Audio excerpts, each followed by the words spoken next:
ભગવાન શંકર કહે છે ધન્ય તમારા મા બાપને. મહાદેવ કહે છે હું પ્રણામ કરું તમારા મા બાપને. તમને આ કથા સાંભળવાનો અવસર. ભગવાનની કથા તો ગંગા છે સાહેબ. બડેલી ગામ ભાગશાળી, આ ભૂમિ ભાગશાળી, આ પરિવાર ભાગશાળી જેણે આ કથાનું પોતાના પિતૃ નિમિત્તે આયોજન કર્યું છે. પૈસા તો બધાએ કમાતા હોય છે સાહેબ, ખર્ચા તો બધાય થતા હોય છે, પણ તમે આજે તમારા ધનનો સદુપયોગ કરી તમારા પિતૃ પાછળ વાપરી તમે તમારા પિતૃના ઋણમાંથી મુક્ત થયા. ભગવાન બહુ દયા કરે ત્યારે પિતૃ નિમિત્તે કથા થાય સાહેબ. બાકી તો બધા ગામડે ગામડે કથા કરતા જ હોય છે, પણ પિતૃ નિમિત્તે એવી શ્રીમદ ભાગવત કથા, એવી કોઈ સાધુ દ્વારા એ પરિવાર, એ અજમાન, એ ગામ, એ કુટુંબ, એ પિતૃ ભાગશાળી છે. રાજા આ કથા સાંભળીશ તારું કલ્યાણ થશે, તારા પિતૃઓનો ઉદ્ધાર થશે. દેવતાઓ અમૃત લઈને પાછા જતા રહ્યા. કથાનું આયોજન થયું. દૂર દૂરથી લોકો આજુબાજુના ગામમાંથી આવવા લાગ્યા, તીર્થોમાંથી આવવા લાગ્યા. દેવતાઓ માનવનું રૂપ લઈને આવવા લાગ્યા. બહુ મોટી ભીડ થઈ ગઈ, બેસવાની જગ્યા નહીં રહી. કથાનો આરંભ થયો. કથામાં ભગવાન પ્રગટ્યા. અનેક વિમાનો આવ્યા. જેને સાચા ભાવથી કથા સાંભળી હતી બધા ભગવાનના ધામમાં જવા તૈયાર. બ્રહ્માને ખબર પડી. બધા વેદ શાસ્ત્રોને એક તરાજવામાં રાખ્યા અને એક તરાજવામાં શ્રીમદ ભાગવત રાખ્યું તો ભાગવતનું પલ્લું બધા કરતા ઊંચું થયું. આટલી બધી મહિમા છે આ કથામાં. આ કથા નેમી શરણ ક્ષેત્રમાં સુતજી કહી રહ્યા છે. 60,000 સંતો સાંભળી રહ્યા છે, વિરક્તો સાંભળી રહ્યા છે. સુતજીને પૂછવામાં આવ્યું છે, હે સુતજી તમે જ્ઞાનના ભંડાર છો, તમારા ચરણમાં પ્રણામ છે. તમે બહુ ભાગશાળી છો કે તમારા ગુરુ પાછળ તમે જે સાંભળ્યું છે, તમારા મોઢેથી 18 પુરાણની કથાઓ મેં સાંભળી. હવે એવું શાસ્ત્ર સંભળાવો કે અમારું તો કલ્યાણ થાય, પણ આ જે સાંભળે બધાનું કલ્યાણ થાય. એવું કયું શાસ્ત્ર છે? હજારો વર્ષથી અમે યજ્ઞ કરીએ છીએ પણ શાંતિ ન મળી. સાધુ સંતોને પોતાનો કોઈ સ્વાર્થ નથી હોતો, સંતો સમાજ માટે જ કરતા હોય છે. કળયુગમાં એટલું બધું વાતાવરણ ભયંકર બન્યું છે, છોકરાઓ મા બાપને નથી માનતા. તીર્થોની વાતાવરણ બગાડી દીધું. મંદિરોમાં કોઈ જાતા નથી. ધર્મની વાતો બધાય કરે પણ ધર્મ પર કોઈ ચાલતા નથી. અમે સાંભળ્યું છે કે શ્રીમદ ભાગવત કથા સાંભળી રાજા પરીક્ષિતનો મોક્ષ થયો. અમે પણ આ કથા સાંભળવા માંગીએ છીએ. તમે જ્ઞાનના ભંડાર છો, અમે તમારા ચરણમાં પ્રણામ કરીએ છીએ. અમને આ કથા સંભળાવો. સુતજીને પ્રાર્થના કરી. સુતજીએ સંતોને પ્રણામ કરીને કહ્યું મને મારા ગુરુ યાદ આવ્યા. જેણે આખી જિંદગી પાપ જ કર્યા હોય, ખાવા પીવામાં, સુવામાં ને કમાવામાં જિંદગી કાઢી હોય, એને અંત સમયે રામ નથી આવતા. એને ના આવે પણ આપણે કહીએ ને કે બાપા રામ રામ બોલો તોય ના બોલે. ડોંગરીજી બાપા એક દર્શન આપતા હતા. એક દાદા મરણ પથારી હશે, જીવ જાતો નથી, ડહકા લે છે, પાણી મોઢામાં નાખે તો પાછું નીકળે છે. બધાની હામું જુએ, ક્યારે ક્યારે કંઈક બોલે પણ સમજણ પડે નહીં.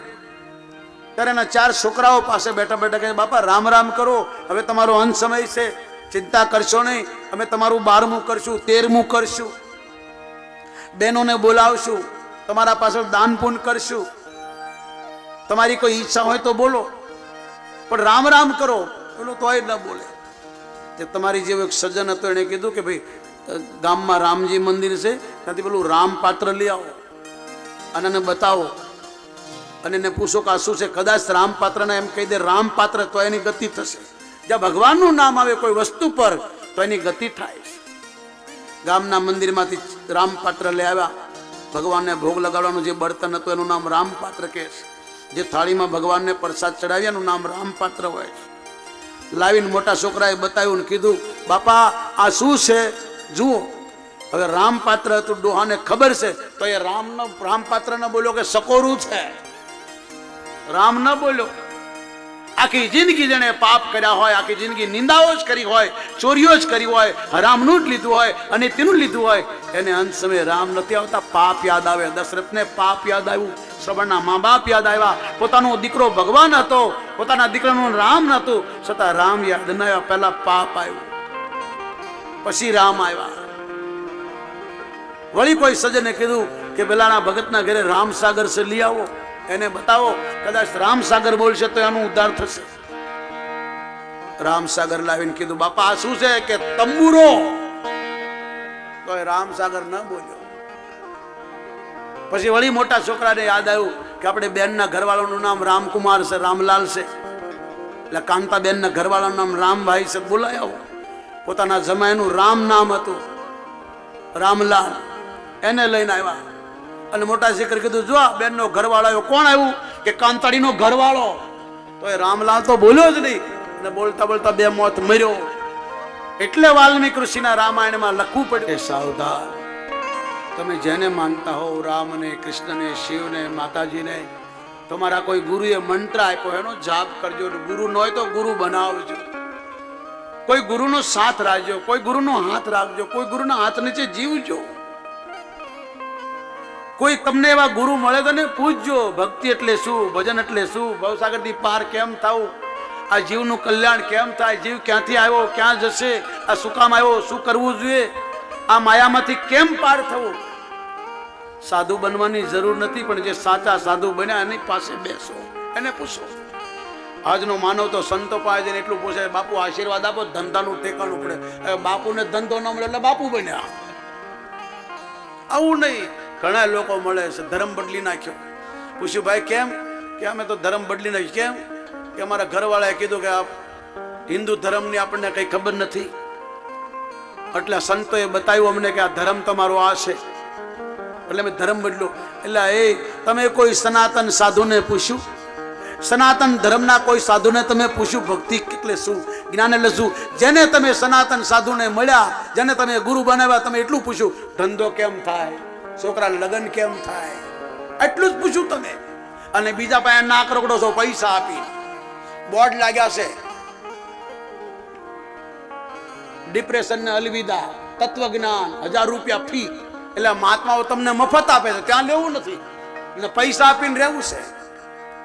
જ્ઞાન વેચાતું નથી. એટલે સંતો તમને મફત આપે તો લેવું નથી, જ્યાં પૈસા. એને મારા ગુરુદેવ કહેતા, મફતમાં કોઈ કદર કરતું નથી.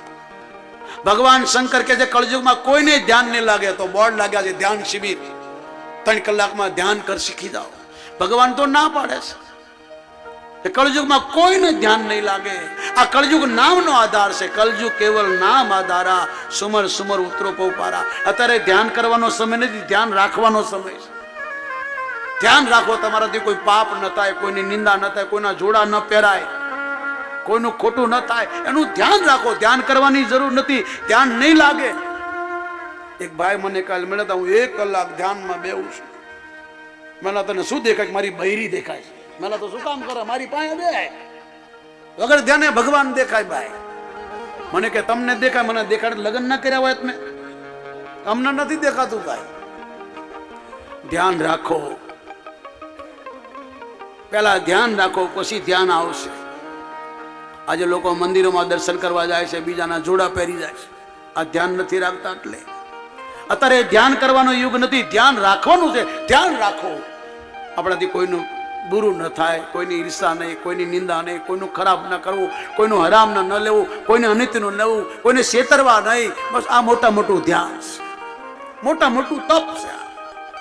આ શંકર ભગવાન કે છે, કળયુગમાં ધ્યાન રાખવાની જરૂર છે. ધ્યાન રાખવાની છે, ધ્યાન કરવાની જરૂર નથી. કળયુગમાં તમને ધ્યાન નહીં લાગે, લાગતું એને પ્રણામ કરવું. ધ્યાન કરતા હોય, ધ્યાન કરવાનું શીખવાડતા હોય. મને તો લાગ્યું નહીં સાહેબ.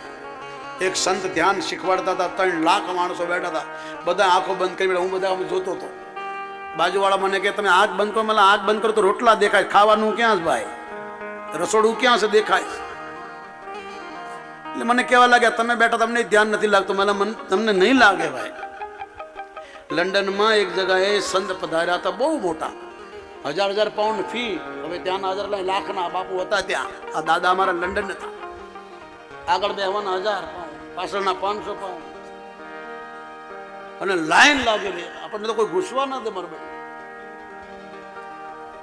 પૈસાથી જ્ઞાન નથી મળતું, પૈસાથી ભગવાન નથી મળતું સાહેબ. આ સાધુ સંતો તમને મફત આપે, તમારે લેવું નથી. અને જ્યાં લેશે એને દેવું છે. જ્ઞાન વેચાતું નથી મળતું, જ્ઞાન બજારમાં નથી, જ્ઞાન કોઈ બહાર નથી, જ્ઞાન તમારી અંદર છે. બહુના જન્મના મંતે જ્ઞાનવાન પ્રબંધિતી, કૃષ્ણ બોલ્યા છે. શ્રદ્ધાવાન લપતે જ્ઞાનમ. એટલા માટે આત્મદેવ મરવા તૈયાર થયા, મારે મરી જવું છે. સંતે કીધું વારે વારે માનવનો જન્મ નથી મળતો ભાઈ, આપઘાત કરીને મરશો તો અનેક જન્મો સુધી આપઘાત કરવા પડશે, પ્રેત થઈને ભટકવું પડશે, મળમૂત્ર ખાવા પડશે. ભગવાનને પ્રાર્થના કરો, જીવતા ગમે એટલું દુઃખ મળે ભોગવો, પણ મરવાની ઈચ્છા ન કરો, મરવાનો વિચાર ન કરો, બીજાને મત મારો, તમે પણ ન મરો. મર્યા પછી બહુ દુઃખ છે સાહેબ. મરવાથી શાંતિ નથી મળતી, મરવાથી મુક્તિ નથી મળતી. તું તો બ્રાહ્મણના ઘેરે જન્મો, એટલા ઊંચા ખાનદાનમાં જન્મ, મરવાની વાતો કરેશ. ઘેરે જા, ભગવાનનું ભજન કર. જેને ઘરે દીકરા નથી તો સારું છે, જેને છે એને ક્યાં શાંતિ છે. જો આ જગતમાં લોકોના ઘેરે દીકરાઓ છે, ભણેલા લખેલા દીકરાઓ મોટા થયા, પૈણ્યા પછી મા બાપને ગઈઢા આશ્રમમાં મોકલે, એ કરતા ન હોય તો સારું. તમે વૃદ્ધાશ્રમમાં જાઓ, કોઈ ગરીબના અભણના મા બાપ નહીં હોય, જે મા બાપે રાત દિવસ મહેનત કરી ભણાવવા લખાવવા પરણાવવા, એના મા બાપ ગઈઢાશ્રમમાં બેઠા બેઠા રડે છે. આ ગઈઢાશ્રમ આપણા દેશનું ગૌરવ નથી, કલંક છે. જે મા બાપે આપણને મોટા કર્યા એનું સેવા ન કરી છે તો ધિક્કાર છે, એ જીવ તો મરેલો છે. માટે તમે કાંઈ ન કરો, તમારા માતા પિતાની સેવા કરો, તમારા માતા પિતાનો આદર કરો, તમારા સાસુ સસરાનો આદર કરો. મારી માતા બહેનોને પ્રાર્થના, માતૃદેવો ભવ પિતૃદેવો ભવ. માતા પિતા છે મોટું કોઈ તીર્થ નથી સાહેબ, સાસુ સસરા મોટું કોઈ પુણ્ય નથી. હે બ્રાહ્મણ, તારે દીકરા નથી તો સારું છે. નાભાગને ઘેરે વેન રાજા જન્મ્યો, ધૃતરાષ્ટ્રને ઘેરે દુર્યોધન જન્મ્યો, કશ્યપને ઘેરે હરિણાકશ જન્મ્યો, પુલરવસ્તીને ઘેરે રાવણ જન્મ્યો. જો કેવા દુઃખ પીડ્યા. ભગવાનને પ્રાર્થના કરજો, દીકરા હારા હોય, ધાર્મિક હોય તો હારું. વ્યસનમાં ડૂબેલા દીકરાઓ કરતા તો વાંજિયા સારા. માટે ભજન કર. બ્રાહ્મણને ખૂબ સમજાયો. બ્રાહ્મણે કીધું તમારી જેવા સંતો જાવું બોલે તમારે ક્યાં જાવું, કોને કેવું? મહાત્માએ કીધું ભાઈ હું સાચું કહું, તારા ભાગ્યમાં 7 જન્મોથી છોકરા નથી. પેલો કે મારા ભાગ્યમાં ન, તમારા ભાગ્યમાં તો આપો. અમે સાધુ છે ના. સંતને મેણું માર્યું. મહાત્માને દયા આવી, લે ભાઈ આ ફળ તારી પત્નીને આપજે. તારા ભાગમાં દીકરો નથી પણ તારી પત્ની આ ફળ ખાશે. સાધુનું વચન છે, તારા ઘરે દીકરો દેવ જેવો થશે. પણ તારી ઘરવાળીને કહેજે કોઈની નિંદા ન કરે, કોઈની ઈર્ષા ન કરે, કોઈનું જૂઠું ન ખાય. જે લોકો ન ખાવાનું ખાતા હોય, ન પીવાનું પિતાના ઘરનું ખાય નહીં, એક ટાઈમ ખાય, ભૂમિ પર સુવે, તુલસીની પૂજા કરે, મહાદેવને જળનો લોટો ચડાવે. યાદ રાખજો માતાઓ બહેનોને, ખાસ તમને સમય મળે તો શિવજીને જળ ચડાવજો. જે લોકો કહે છે કે માતાઓથી સ્ત્રીઓથી ભગવાનની પૂજા ન થાય, એને ખબર નથી. શિવપુરાણ વાંચો. માતાઓ બહેનો દીકરીઓ શંકરની પૂજા કરે તો એના કુટુંબમાં અકાળ મૃત્યુ નથી થતું, એના પતિની આયુષ વધે, એના પુત્રોની મનો ઈચ્છા પૂરી થાય છે. દેવાદિ દેવ મહાદેવની પૂજા કરવાથી સર્વ દેવોની પૂજાનું ફળ મળે છે. માટે માતાઓને ખાસ તમારા ગામમાં મંદિર હોય તો શિવજીને જળ ચડાવો.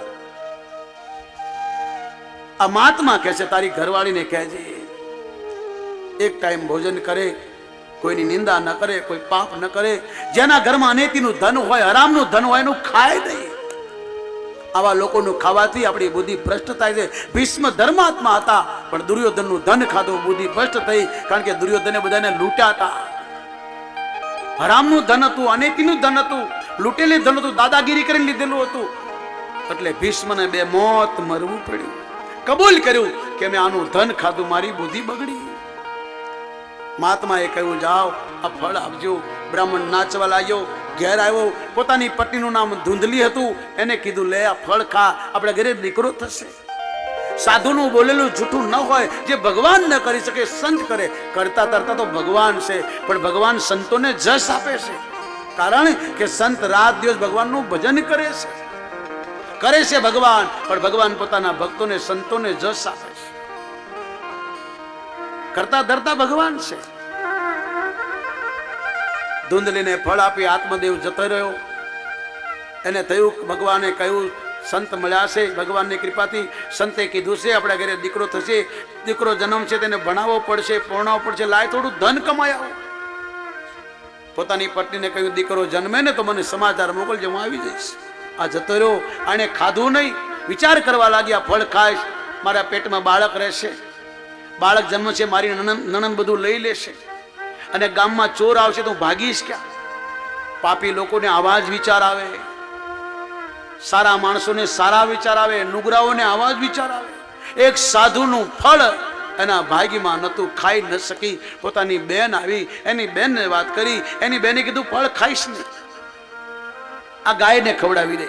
પેલા બાપુ હાચા છે ખોટા ખબર પડશે. બીજું, મારા ઘરે બાળક જન્મશે, હું તને આપી દઈશ, તું મને થોડું ધન આપજે, કારણ કે હું ગરીબ છું, મારે 5 છોકરા છે, ખાવા દાન નથી, મારો દીકરો મારો ધણી દારૂડિયો છે, જુગારી છે, 4-5 ઘરના કામ કરીને ઘર ચલાવું છું, તું મને આ ધન આપજે.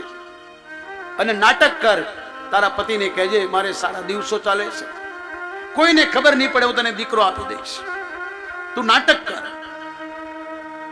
આને ફળ ગાયને ખવડાવી દીધું, પેલી બાયને દીકરો જન્મ્યો, અને આપી દીધો. આને પતિને બોલાવ્યો, જલ્દી પધારો, આપણે ઘરે દીકરો થયો. બ્રાહ્મણ જલ્દી આવ્યો. કોઈ ગામમાં કથા કરતો તો કીધું પછી કરીશ. ગામ ધુવાડો બંધ કર્યો, બ્રાહ્મણોને બોલાવ્યા, સંતને બોલાવ્યા, બેન દીકરીને બોલાવી, બધાનું પૂજન કરી, બધાને જમાડ્યા, ખૂબ દાન આપ્યું. બ્રાહ્મણ ખૂબ રાજી થયો. 40 વર્ષે દીકરો થયો. ગામના લોકો કહેવા લાગ્યા કેવો ભાગશાળી. થોડા દિવસ પછી ગાય નહીં દીકરો જન્મ્યો, વાસડો નહીં દીકરો. સાધુનું ફળ ખોટું ન હોય, સાધુ ખોટો ન હોય, સાધુ કોઈ દી ખરાબ ન કરે. જે તમે સાંભળો છો, તમે જુઓ છો, એ સાધુ ન કરે. સંતનું ફળ હતું, ગાયના ઘરે દીકરો જન્મ્યો. એના કાન ગાય જેવા હતા એટલે નામ ગોકર્ણ પડ્યું. પેલી ધુંધલી બેનનો દીકરો માગીને લાવી, કોઈને ખબર ન પડવા દીધી, અને પોતાના નામથી નામ પાડ્યું ધુંધુકારી. બંને મોટા થયા. ગાયના પેટે જન્મ્યો જ્ઞાની બન્યો, ધાર્મિક થયો, અને બાયના પેટે જન્મ્યો એ જુગારી થયો. જુગાર રમે, ચોરીઓ કરે, મરદાના હાથનું ખાય, કૂતરાઓ પાળે. હિન્દુનો ધર્મ ગાયો પાળવાનો છે, કૂતરાનો નહીં. કૂતરાને રોટલા નાખો. આજે દુર્ભાગ્ય દેશના દેખો, કૂતરાઓ 80 માં રહે ને ગાયો રોડ પર રખડે. એમાં ક્યાંથી શાંતિ મળે છે? કૂતરાને રોટલો ના, કૂતરાને પડાય નહીં, ગાયને પડાય, ગાયની સેવા કરાય, મા બાપની સેવા કરાય. કૂતરાને રોટલો ન ખાય, કૂતરાને ઘરમાં ન રખાય. એનો દોષ છે શાસ્ત્રોમાં. સ્વાને નિંદ્રા પ્રહિતો દોષો, બુદ્ધિનાશો ધર્મ વૃતો સદા. કૂતરાઓને બહાર રાખો, ગાયને ઘરમાં રાખો. ગાવો ઈશ્વરો માતર, ગાવો સદા સર્વદા પૂજતા. ગાયની પૂજા થાય. ગાય વિશ્વની માં છે. ગાયમાં 33 કરોડ દેવતા વહે છે, કૂતરામાં નહીં. કૂતરામાં ભગવાન બેઠો છે, એના પર દયા કરો, રોટલા નાખો. આ કૂતરાઓને રાખે, કૂતરાઓને પાળે છે. આનું નામ ધુંધકારી પાડ્યું. કૂતરાઓ પાળેનું નામ ધુંધકારી. પેલા એ ગાયને પાડી એટલે ગોકર્ણ નામ પડ્યું. ગાયના પેટે જન્મ્યો. લોકો ઘેરે ઘેરે કથા કરવા બોલાવે, સત્સંગ કરવા બોલાવે, ભજન કીર્તન કરાવે, એને ભોજન કરાવે, અને પેલો નીકળે તો લોકો ઘર બંધ કરી દે. એક જ્ઞાની થયો. ગોકર્ણમ મહાજ્ઞાની ધુંધકારી ખલો દુષ્ટ બુદ્ધિ. ગોકર્ણ જ્ઞાની બન્યો, પેલો દુષ્ટ થયો. ઘેરે ઘરે ચોરીઓ કરે, જેને નાનું લૂંટી લે, ચોરી લે, દાદાગીરી કરે, ગુંડાગીરી કરે. આ તો મરે, પણ એની પાછળ એના મા બાપને, એના પિત્રોને નરકમાં જવું પડે. ત્રાસી ગયા લોકો, પણ કોઈ બોલે નહીં.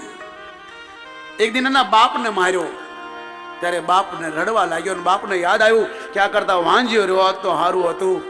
પેલા મહાત્માએ કીધું હતું કે જેને દીકરા છે ને ક્યાં શાંતિ છે. દીકરા હારા હોય તો હારા, બાકી વેસની હોય અને આવું કામ કરતા હોય એ વાંજ્યા સારા. માથા પછાડવા લાગ્યો. આત્માદેવ બ્રાહ્મણ ત્યારે ગાયના પેટે જન્મેલા ગોકર્ણને કીધું, પિતાજી કોના માટે રડો છે? અહીં કોને સુખ મળ્યું તે પુત્રથી? કોણ સુખી થયો છે દીકરાથી? આ જગરમાં કોઈ રાજા સુખી નથી, કોઈ ધનવાન સુખી નથી. સુખી ભગવાનનું ભજન કરનારો સાધુ મહાત્મા અને ઈશ્વરનું ભજન કરે એ સુખી છે.